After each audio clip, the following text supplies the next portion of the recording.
আরে ভাই, আমরা হাজি ব্যবসায়ী, আমরা জুলাই ব্যবসায়ী, আমরা চাঁদাবাজি ব্যবসায়ী না, আমরা গুন্ডাতন্ত্র কায়েম করি না, আমরা সন্ত্রাস কায়েম করি না। তা আপনি নির্বাচনের পূর্বে এক কথা বলবেন, নির্বাচন পরবর্তী আরেক কথা বলবেন। একে আমরা বলি বাংলাদেশের মানুষের সাথে স্পষ্ট প্রতারণা। আর এই প্রতারণার আশ্রয় নিয়েছে বাংলাদেশের আমাদের একটি নন্দিত জনগোষ্ঠী, সেই দলটির নাম হলো বিএনপি। যদি কোন দল, যদি কোন পরিবার, যদি কোন গোষ্ঠী এই সংস্কারের পথে বাধা হয়ে দাঁড়ায়, তাহলে শেখ হাসিনার যেই পরিণতি হয়েছিল, সেই দল, সেই গোষ্ঠী, সেই পরিবারের আগামীতে একই পরিবার, একই দশা উপভোগ করতে হবে বাংলাদেশে। গত 17 বছর এই সংস্কার না হওয়ার কারণে যাদের নেতা নেত্রীরা জেলে পড়েছে, বালুর ট্রাক সরাইতে পারে নাই, আরাফাত রহমান কুকুকে হত্যা করা হয়েছে, খালেদা জিয়াকে হত্যা করা হয়েছে, অসংখ্য বিএনপির নেতাকর্মী, জামাতের নেতাকর্মীকে হত্যা করা হয়েছে। বাংলাদেশের মানুষ বলল, আজাদ বাংলাদেশের জন্য আমাদের সংস্কার প্রয়োজন। তারপর একটা গণভোট হলো, সেই গণভোটে আপনারা সবাই ভোট দিয়েছেন এবং সেখানে 70% মানুষ গণভোটে হ্যাঁ পক্ষে ভোট দিয়েছে যে আমরা বাংলাদেশটা পরিবর্তন করতে চাই।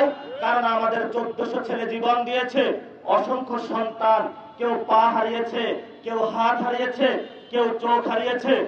কিন্তু নির্বাচনের পরে আমরা দেখলাম অন্য লীলা খেলা। সরকার প্রধান বেঁকে বসলো, এর মধ্যে কয়েকজন মন্ত্রী বক্তব্য দিলে, ওই সময় যদি নির্বাচনে মানুষদেরকে এই কথা না বলতাম, তাহলে তো মানুষ আমাদেরকে ভোট দিত না। তা আপনি নির্বাচনের পূর্বে এক কথা বলবেন, নির্বাচন পরবর্তী আরেক কথা বলবেন। একে আমরা বলি বাংলাদেশের মানুষের সাথে স্পষ্ট প্রতারণা। আর এই প্রতারণার আশ্রয় নিয়েছে বাংলাদেশের আমাদের একটি নন্দিত জনগোষ্ঠী, সেই দলটির নাম হলো বিএনপি। আমি দুঃখ প্রকাশ করছি বিএনপির ভাইদের কাছে, আপনারাও তো ভোট দিয়েছিলেন, তাহলে 70% কোথায় থেকে ভোট আসে সেটা তো আপনাদের কাছে কষ্ট রেখে গেলাম আমরা। তাহলে আপনি ভোট দিয়েছেন, আপনি রায় দিয়েছেন, সে রায়ের পরে আপনি কেন এখন উল্টে গেলেন যে বাংলাদেশে কোনো সংস্কার হবে না? গতকালকে আমাদের যে জনতার পার্লামেন্ট, এই পার্লামেন্টে একটি ঐতিহাসিক গৃহীত কর্মকাণ্ড হলো, যেখানে আমরা সংস্কার, একটি রিফর্ম অ্যাসেম্বলি হওয়ার কথা, সেই পার্লামেন্টে একটি সংশোধিত কমিটি হলো, যেই কমিটির মাধ্যমে তারা সংবিধান সংস্কার করার কথা ছিল, সেখান থেকে সরে গিয়ে তারা সংবিধান সংশোধনে চলে গিয়েছে। এবং সেখানে তারা একটা কমিটি গঠন করলো। আমরা যারা 11 দলীয় জোট, আমরা সেই কমিটিকে প্রত্যাখ্যান করলাম, পার্লামেন্ট থেকে ওয়াকআউট করে চলে আসলাম। এবং আমাদের 10 বিভাগে 10টি মহাসমাবেশ হচ্ছে, যেই সমাবেশে আমরা গণভোটের রায় বাস্তবায়ন, সীমান্ত হত্যা বন্ধ, ভারতের আগ্রাসন বন্ধ, বাংলাদেশের জনজীবনের প্রতিনিয়ত যে সমস্যাগুলো রয়েছে, বিদ্যুতের সমস্যা, পণ্যের ঊর্ধ্বগতির সমস্যা, ইনফ্লেশন সমস্যা বা মুদ্রাস্ফীতির সমস্যা, এগুলো বন্ধ করার জন্য জনদুয়ারে যাচ্ছি দিন দিন। এবং আপনাদের কাছেও আজকে আপনাদের উপজেলায় এসেছি আমরা, যেই দাবিটা নিয়ে এসেছি সেই দাবিটা খুবই সহজ সরল। দাবিটা হলো বাংলাদেশের মানুষ যেহেতু 70% ভোট দিয়েছে সংস্কার জন্য, তাহলে বাংলাদেশের সংস্কার বাস্তবায়ন হবে। যেহেতু 1400 লোক শহীদ হয়েছে সংস্কারের জন্য, বাংলাদেশের সংস্কার বাস্তবায়ন হবে। যেহেতু হাজার হাজার মানুষ আহত হয়েছে বাংলাদেশে, তাহলে বাংলাদেশের সংস্কার বাস্তবায়ন হবে। যদি কোন দল, যদি কোন পরিবার, যদি কোন গোষ্ঠী এই সংস্কারের পথে বাধা হয়ে দাঁড়ায়, তাহলে শেখ হাসিনার যেই পরিণতি হয়েছিল, সেই দল, সেই গোষ্ঠী, সেই পরিবারের আগামীতে একই পরিবার, একই দশা উপভোগ করতে হবে বাংলাদেশে। আমরা স্পষ্ট করে দিচ্ছি আপনাদেরকে, আমরা 5 আগস্টের পরে, গণঅভ্যুত্থানের পরে দেখলাম ওবায়দুল কাদের বলেছিল যে আওয়ামী লীগের 5 লক্ষ নেতা কর্মী মারা যাবে।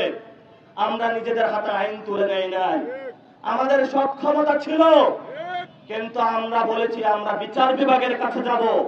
শেখ হাসিনা যেভাবে আল্লামা সাঈদীকে ফাঁসিতে ঝুলিয়েছিল, শেখ হাসিনা যেভাবে অসংখ্য লোককে বিনা বিচারে ফাঁসি দিয়েছিল। আমরা সেভাবে যাব না, বিচারালয়ে যাব। বিচার যদি বলে তুমি অপরাধী, তাহলে আমরা তোমাদেরকে ফাঁসিতে ঝুলাবো। সেই বিচারালয়ে আমরা গিয়েছি, আমরা সঠিক বিচার পেয়েছি। শেখ হাসিনার ফাঁসি হয়েছে বাংলাদেশে, কিন্তু এই জায়গায় বাদ সাধলো যাদের সাথে গত 17 বছর লড়াই করেছি, যাদের সাথে গণ অভ্যুত্থান করেছি, ওদের কাছে বিচারের যে টাকা বড় মুখ্য হয়ে গেল। কোন আওয়ামী লীগের নেতা এসে বলল যে আপনার কয়েকদিন আগে সন্তানকে হত্যা করে আসলো, যে তোমাকে 1 লাখ টাকা দিলাম, ও বিএনপির ভাই তুমি আমাকে মুক্ত করে দাও। সে টাকার কাছে নিজের মাথা মতো বিক্রি করে সে ওই লোককে মুক্ত করে দিয়েছে। এই হলো আমাদের নতুন বাংলাদেশ। গত 17 বছর একজন ব্যবসায়ী ভাই অনেক কষ্ট করে ব্যবসা করেছে। শেখ হাসিনার গুন্ডা বাহিনী, যুবলীগ, ছাত্রলীগ তাকে ব্যবসা করতে দেয় নাই।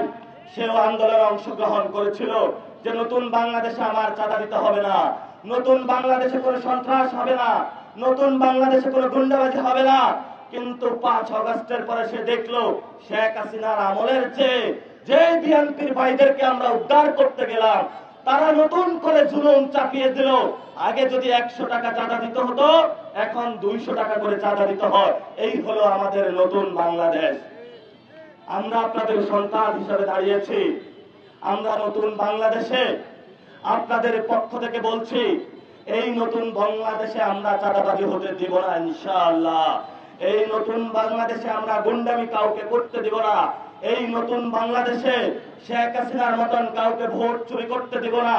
এই বাংলাদেশে যারা আওয়ামী লীগের বিচারকে প্রশ্নবিদ্ধ করবে, যারা আওয়ামী লীগকে বিচার থেকে ফেরানোর চেষ্টা করবে, তাদের সাথে আমরা কোনো কম্প্রোমাইজ করব না।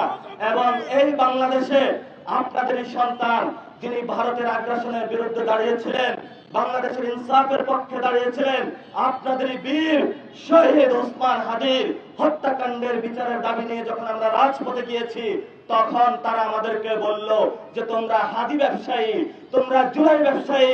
আরে ভাই, আমরা হাদি ব্যবসায়ী, আমরা জুলাই ব্যবসায়ী, আমরা চাঁদাবাজি ব্যবসায়ী না, আমরা গুন্ডাতন্ত্র কায়েম করি না, আমরা সন্ত্রাস কায়েম করি না। আপনার স্বপ্নগুলো আকাশ ছুবে প্রবাসীর হেলিকপ্টারের মাধ্যমে। বিয়ে, জন্মদিন অথবা যে কোনো বিশেষ প্রয়োজনে হেলিকপ্টার ভাড়া করতে যোগাযোগ করুন স্ক্রিনে দেয়া নাম্বারে। প্রবাসীর হেলিকপ্টার, নিরাপদ ও সাশ্রয়ী বাহনের বিশ্বস্ত নাম।